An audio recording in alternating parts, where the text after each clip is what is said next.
Assalamualaikum warahmatullahi wabarakatuh. Nama saya Rozikin, NIM 2108113181 kelas D, akan menyampaikan tugas praktek ibadah dalam hal ini tentang masalah waris.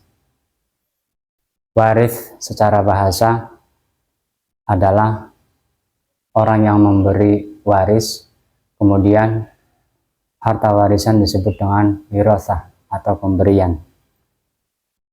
Berangkat dari ayat atau surat An-Nisa ayat 12, Allah Subhanahu wa taala berfirman, A'udzubillahi minasyaitonirrajim. Walakum nisfu ma taraka azwajukum illam yakul lahunna walad. Wa in kana lahunna waladun falakumur rubu mimma tarakna min ba'di wasiyati yusina biha aw dain. Walahunna rubu mimma taraktum illam yakul lakum walad. Fa in kana lakum waladun falahunna thumnu mimma taraktum min ba'di wasiyati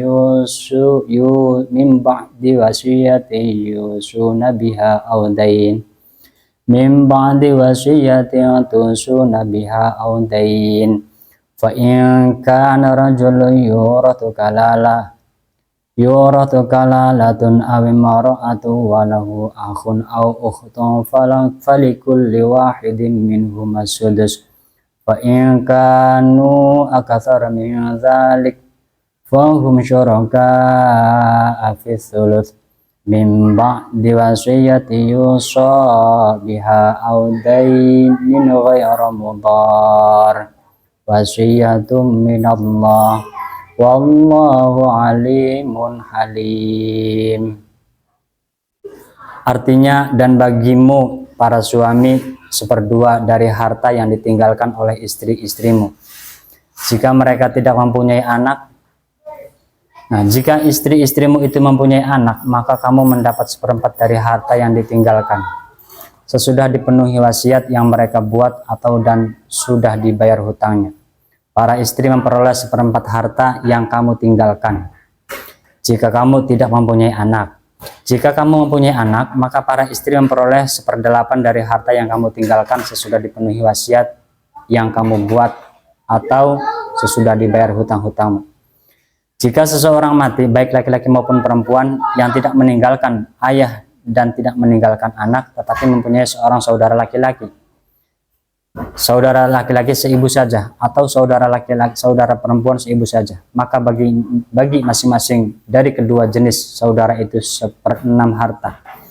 Tetapi jika saudara-saudara seibu itu lebih dari seorang, maka mereka bersekutu dalam sepertiga itu sesudah dipenuhi wasiat yang dibuat olehnya atau sesudah dibayar hutangnya dengan tidak memberi mudarat kepada ahli waris. Allah menetapkan yang demikian itu sebagai syariat yang benar-benar dari Allah, dan Allah Maha Mengetahui lagi Maha Penyantun. Jadi pada dasarnya siapapun yang meninggal itu akan keluarganya atau ahli warisnya akan mendapatkan warisan. Ketika seorang laki-laki meninggal, maka seorang istri memperoleh harta warisan. Ketika seorang istri meninggal, maka seorang lelaki atau mantan suami juga memperoleh warisan. Jadi warisan itu sebenarnya tidak terpaku hanya kepada seorang anak. Anak laki-laki dan anak perempuan itu sama-sama memperoleh harta warisan atau yang biasa disebut dalam ilmu fikih tirkatul mayit, harta tinggalannya mayit. Jadi ketika orang tua meninggal, maka anak memperoleh waris. Sebenarnya dalam bab waris yang berhak menerima warisan itu bukan hanya anak, akan tetapi termasuk saudara, termasuk orang tua, termasuk cucu, semua itu bagian daripada ahli waris. Akan tetapi ketika suami meninggal, suami punya ayah dan punya anak.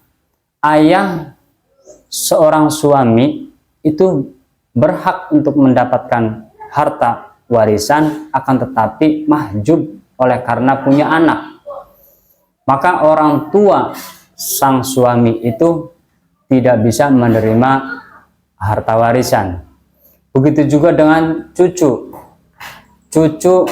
cicit dan seterusnya itu berhak menerima warisan dengan catatan ketika sudah tidak ada anak. Misal seorang ayah meninggal, kemudian meninggalkan anak dan masih punya cucu, maka cucu tersebut berhak untuk memperoleh warisan. Jadi Zaid dengan Fatimah, kemudian Zaid punya anak Ahmad, punya cucu Mahmud. Mahmud ini bagian ahli waris atau berhak untuk menerima waris dari seorang Zaid yang meninggal.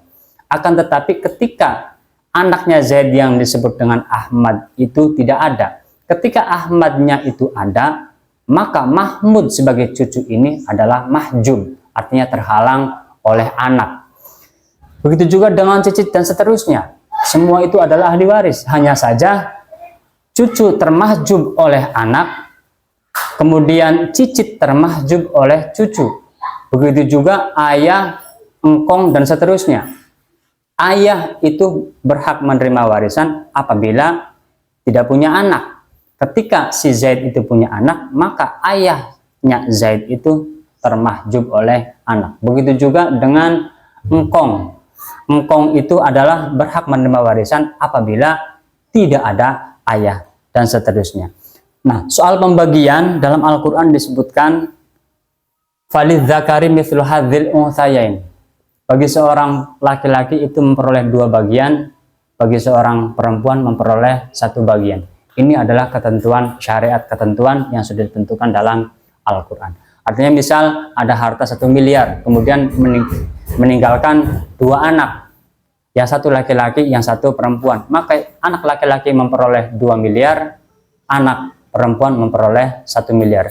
Itu konsepnya ketika anak perempuannya 1, anak laki-lakinya 1. Ketika anak laki-lakinya 3 misalnya, kemudian anak perempuannya 1, itu cara pembagiannya sama. Artinya dibagi 2/3 dulu, kemudian yang 2 untuk anak laki-laki, yang 1 untuk anak perempuan.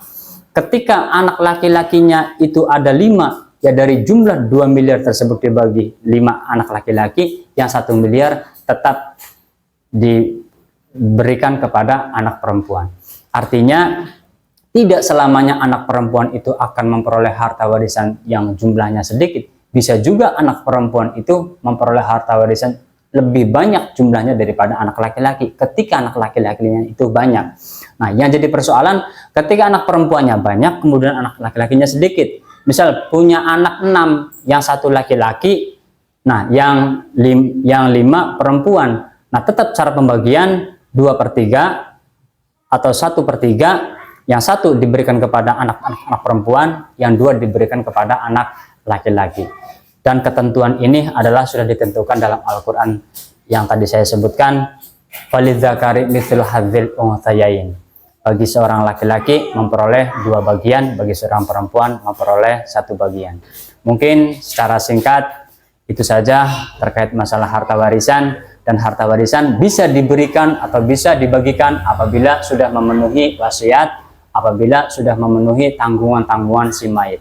Ketika mayit itu masih punya tanggungan, maka diselesaikan dulu tanggungannya. Ketika masih ada sisa, maka itulah disebut dengan harta wirosah atau harta warisan, atau yang biasa kita sebut dalam ilmu fikih disebut tirkatul mayit. Tirkatul mayit bisa diwaris, tirkatul mayit bisa dibagikan kepada ahli waris apabila sudah memenuhi kebutuhan seorang mayit atau sudah memenuhi tanggungan-tanggungan mayit, misal hutang piutang ataupun wasiat. Ketika sang mayit sebelum meninggal dunia memberikan wasiat, maka wasiat itu harus terpenuhi dulu.